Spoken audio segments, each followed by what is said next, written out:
Hello and welcome to the second episode of the Stitch in Time podcast. I'm Hunter, and normally Jordan would be with us, but he was not able to make it here for this episode, so it might be a little shorter than you guys are used to, but hey, we'll get through it anyway, and let's talk about cancel culture.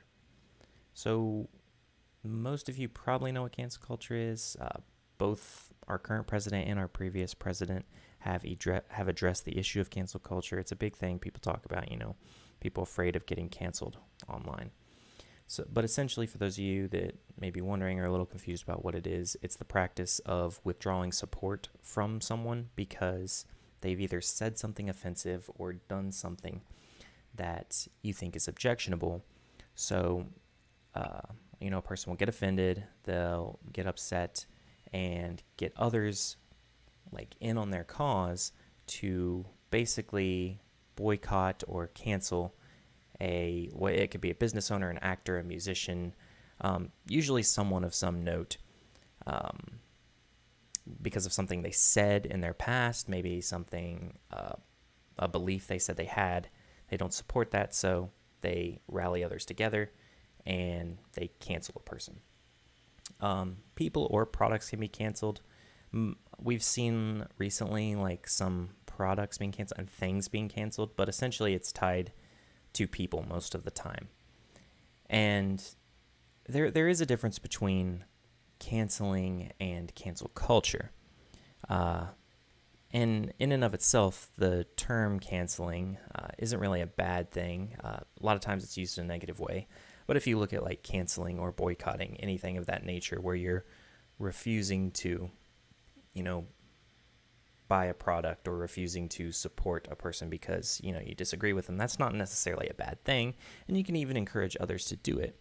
But it can go wrong if you start to use, harmful methods to get those people on your side. And we'll talk about that more in a bit.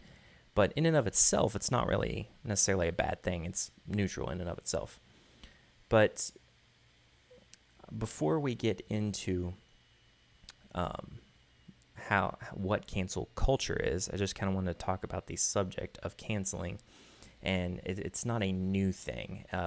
We might often think of it as a new thing because, social media and the internet, this is where we see it most of the time now. But this idea has been around for a while. And I wanted to read you a story here of a man named Charles Boycott. And yes, his last name is the same as the verb we use to, represent not buying something from a company or a business or something like that.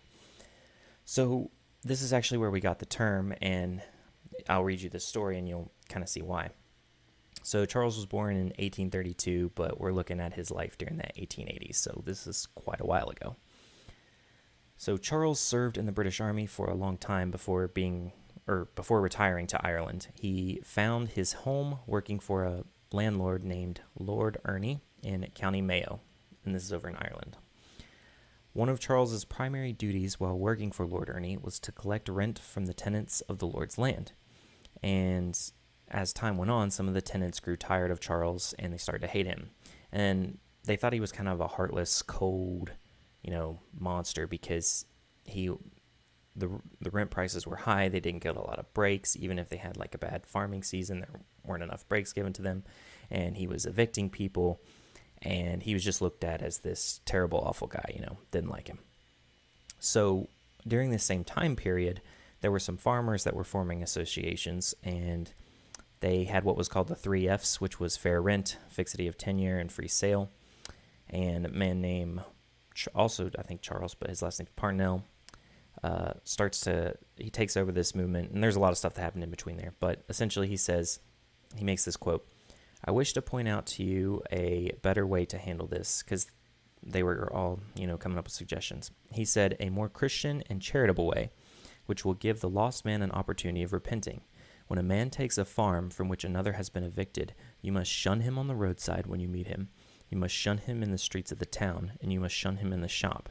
You must shun him on the fair green and in the marketplace, and even in the places of worship, by leaving him alone, by putting him in moral coventry, by isolating him from the rest of the country, as if he were the leper of old.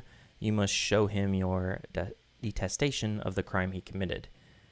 So essentially, there, what you have, then it wouldn't have been called a boycott. You might have called it ostracizing, right? Or isolating the person, not having anything to do with them. So he was talking about doing that. But I think what is interesting coming up is how far some people take this, right? The idea of, this is kind of a bad guy. Let's not have anything to do with him. Just ignore him. Don't have anything to do with him, is different than what at least he says some of the people did during his letter. So, he's got this target on his back. He's being isolated, and he decides to write a letter to the Times and says in his letter here, and listen very closely to what he says some of the people are doing to his household and the people that work for him and things like that. Sir, the following detail may be interesting to your readers as exemplifying the power of the Land League. On the 22nd of September, a process server escorted by a police force of 17 men retreated to my house for protection, followed by a howling mob of people who yelled and hooted at the members of my family. On the ensuing day, September 23rd, the people collected in crowds upon my farm, and some 100 or so came to my house and ordered off, under threats of ulterior consequences, all my farm laborers, workmen, and stablemen, commanding them to never work for me again. My herd has been frightened by them into giving up his employment, though he has refused to give up the house he held for me as part of his emolument. Another herd on an off-farm has also been compelled to resign his situation. My blacksmith has received a letter threatening him with murder if he does not work for me. And my laundress has also been ordered to give up my washing. A little boy, 12 years of age, who carried my post bag to and from the neighboring town of Ballinrobe, was struck and threatened on the 27th of September, and ordered to desist from his work, since which time I have sent my little nephew and my letters, and even he, on the 2nd of October, was stopped on the road and threatened if he continued to act as my messenger. The shopkeepers have been warned to stop all supplies to my house, and I have just received messages from the postmistress to say that the telegraph messenger was stopped and threatened on the road when bringing out a message to me that she does not think it safe to send any telegrams which may come for me in the future for fear they should be abstracted and the messenger injured. My farm is public property. The people wander over it with impunity, and my crops are trampled upon, carried away in quantities, and destroyed wholesale. The locks on my gates are smashed, the gates thrown open, the walls thrown down, and the stock driven out on the roads. I can get no workmen to do anything, and my ruin is openly avowed as the object of the Land League, unless I throw up everything and leave the country. I say nothing about the danger to my own life, which is apparent to anybody who knows the country. This is from Charles C. Boycott. So that sounds very familiar to me. These people in this story, they are taking people that are associated with Boycott. They are the blacksmith, he said, the messengers, other people that are just doing business with him.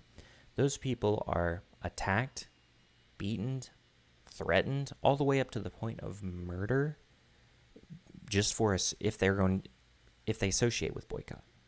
They're done.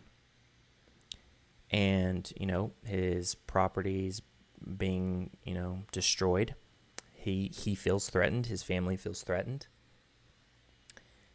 It's fear. Fear tactics are being used to basically run this guy out of town. And you can look back at the story and say, yeah, they were treating the people wrong. He deserved that. But the reason I tell the story is because that is something we're seeing today. That is a tactic that is being used right this very moment. And we're seeing it from groups such as Black Lives Matter, and you see it from a great majority of, right now, a lot of people on the left. And we can get more into that in a second with the fear tactics, but I just wanted to go over some examples of how, like I said, canceling can be good, but it can be bad. For example, think of the modern incarnation of cancel culture with social media. And We saw it really pick up kind of there with the Me Too movement when it kicked off. And, some aspects there with the Me Too movement, cancel culture was a good thing, right? People, refused to deal with some of these people who are committing, atrocious acts against the women in their industry, and, they became held accountable for it. But there were also victims of the Me Too movement that we never had any confirmation that they actually did anything, just an accusation, but people jumped in on that movement and used fear and intimidation to get these people fired or tried to get them canceled. So in the same category right there with Me Too, you have both a good and a bad example.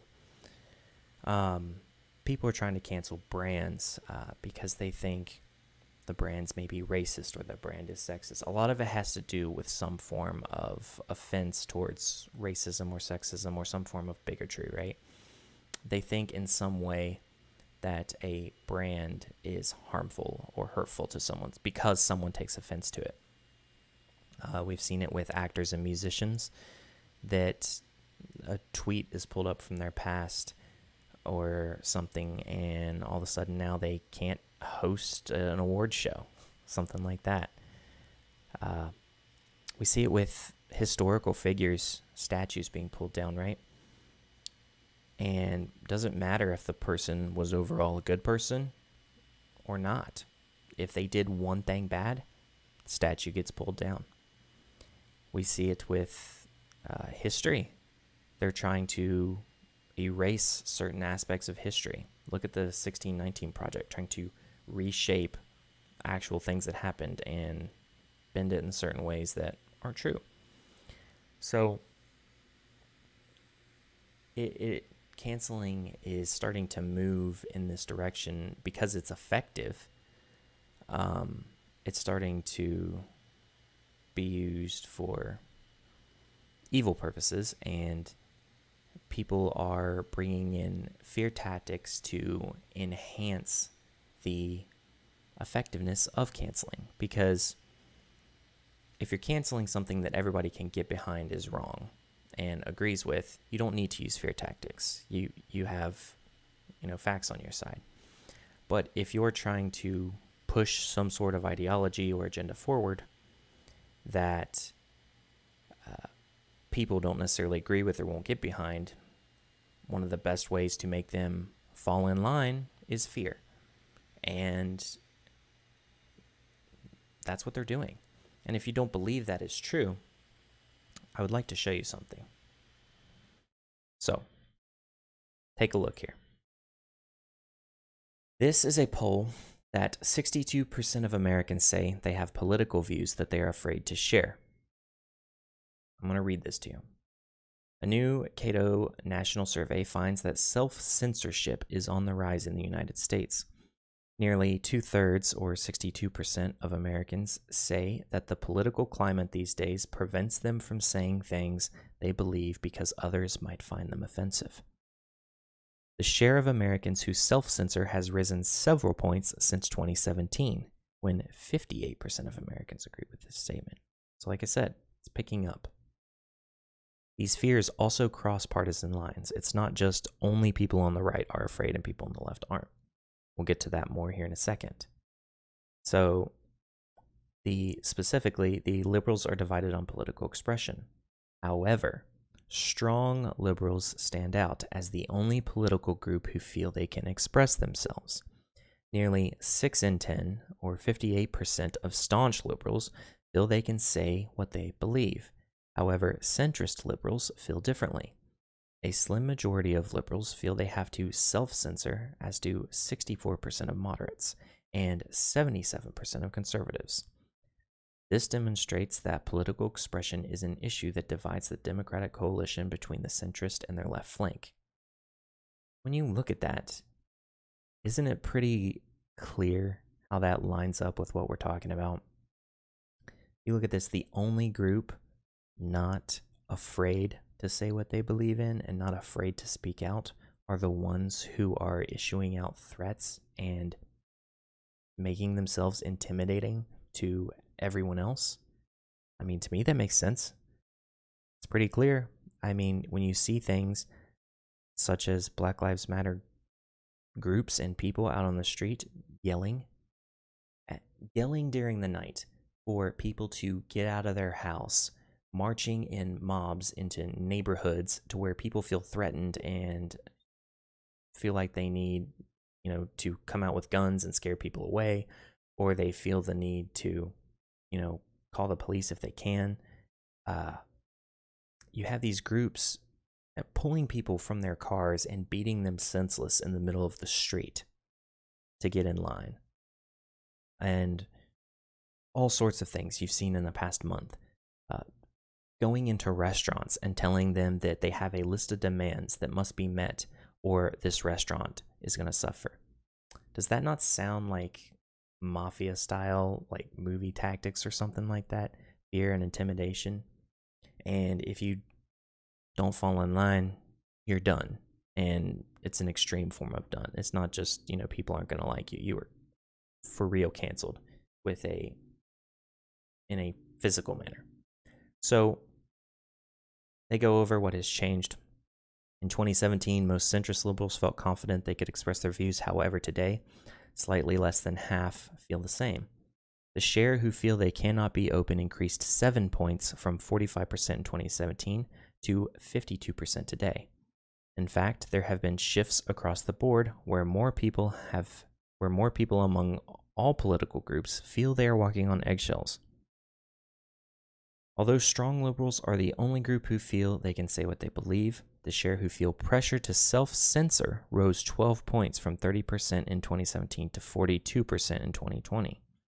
The share of moderates who self-censor increased 7 points, and the share of conservatives rose also 7 points. Strong conservatives are the only group with little change, because I guess they were already afraid. Self-censorship is widely spread across demographics as well. Nearly 2/3 of Latino Americans and white Americans and nearly half of African Americans have political views they're afraid to share. Majorities of men and women, people with incomes over 100,000 and people with incomes less than 20,000, people under 35 and over 65, religious and non-religious, all agree that the political climate prevents them from expressing their true beliefs. That is scary. So you go on down here to read that this one's frightening. 32% worry their political views could harm their employment. Nearly a third, or 32% of employed Americans, say they personally are worried about missing out on career opportunities or losing their job if their political opinions become known. These results are particularly notable given the most personal campaign contributions to political candidates are public knowledge and can be easily found online. And it's not just one side of the political spectrum. People with many political views fear that they could be fired or it could harm their career trajectory. So this is scary. It puts us in a place where a majority of people are afraid to state their beliefs. And that is what I was talking about with this cancel culture being used as a fear tactic. First off, it just adds to the polarization. That's pretty clear. But out of the worst of the worst that can come of this is, people do lose their jobs and their ability to support their family, or people are attacked, physically attacked, as we have seen. Or, people are doxxed and there's violence threatened against them, so they live in fear. So back to cancel culture being a good or a bad thing. This cancel culture that we have now is clearly a bad thing. It is something that has gone wrong. It is off the rails. And it does need addressed. And ways to fix it, I'm looking at the numbers right there I just showed you, and it's saying that the majority of Americans are afraid to share their beliefs. That means a majority of Americans are sitting in a place of fear over what the minority is saying. So it's got to start somewhere. It's got to start with someone. And I've seen it some places, but you could see it more, right? More people willing to speak out, more people willing to say things.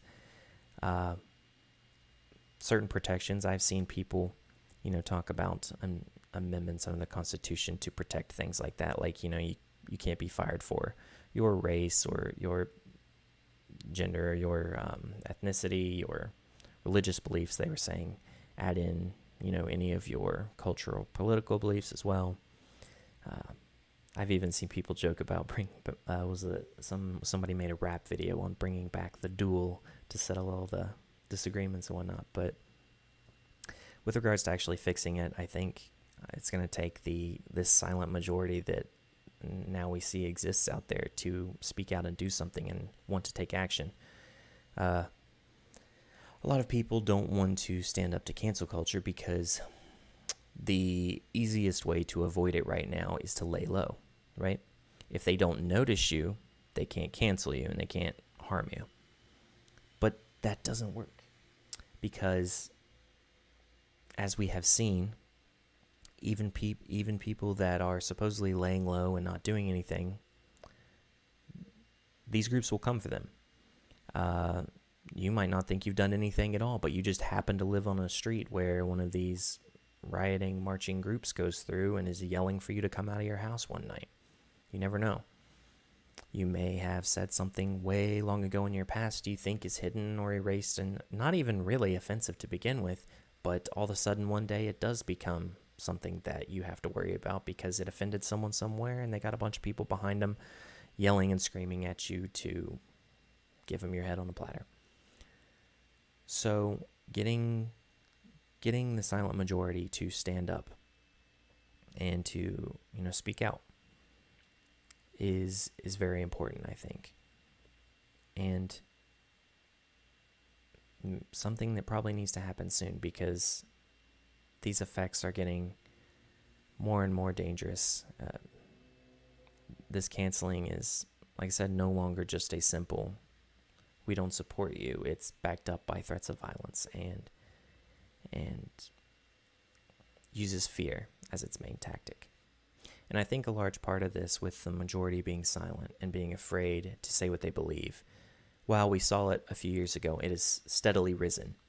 And when it existed back in 2016, to whatever extent it did exist, I think that's why, at least maybe partial, maybe not the entire reason, that's why a lot of people thought the election was going to go one way and then it went a completely different way. And I think a lot of people might be seeing the same things now. A lot of people out there might be thinking Joe Biden has this election in the bag. And they're none the wiser to the fact that maybe 60-some% of these Americans don't like Joe Biden. I don't know if that's the same number or not, but it's going to be hard to know the truth when you have 60% afraid to say their beliefs. Because in a poll, in a survey, whatever it may be, if they're uncomfortable and not sure who's going to find out what they say and what they support and what they believe, they might lie. They might say something else. And then when they go in the privacy of their little voting booth, or if we vote by mail, maybe they'll switch and not do what they said they were going to do when surveyed. And that's it, again, if you're just considering the election between Biden and Trump and the Unity 2020 doesn't go through that we talked about in the last podcast. But yeah, then people are going to be really upset and confused that the election didn't go the way they thought it was going to go, and they're going to have to get more people over on their side to cancel what they disagree with by using more fear and intimidation tactics. But we'll see. We'll see how it goes. All we can do in the meantime is try our best to stand up against these groups and these people that try to censor and cancel people by use of fear and intimidation. And if you see someone else who is, facing this, even if you wholeheartedly disagree with everything they believe in, if you see people using fear and intimidation to silence that person, don't be excited about it. Don't be happy about it. You got to stand up for that person too. Because it's the principle of the thing, right? If you let it slide because someone way over in the distance over there is, on the complete opposite side of the belief system you are and believes almost the exact opposite of things you believe. It doesn't mean they deserve to be, attacked, threatened, or any of the things we've been talking about. And then if you just let it happen to everyone else around you, and then they come for you, who's going to be there to stand up for you and say, hey, wait, don't do that to that guy? You're all alone at that point. But that is pretty much it for this podcast. Like I said, I'm sorry this one had to be a little bit shorter. It's about half the time of our normal one, but that makes sense seeing as there are half the people. But we will continue to get these episodes out to you guys and hopefully have some good discussions in the future. We'll have Jordan back on as soon as he's able. And maybe at some point here we'll start being able to get some guests on and talk about more of these subjects. With that said, thank you guys for tuning in. It really helps if you leave a like and subscribe. If you're watching on YouTube, it helps with that algorithm. And if you guys are listening on any of the podcasting and audio platforms, thank you guys for your support. We will see you in the next one. You all have a good one.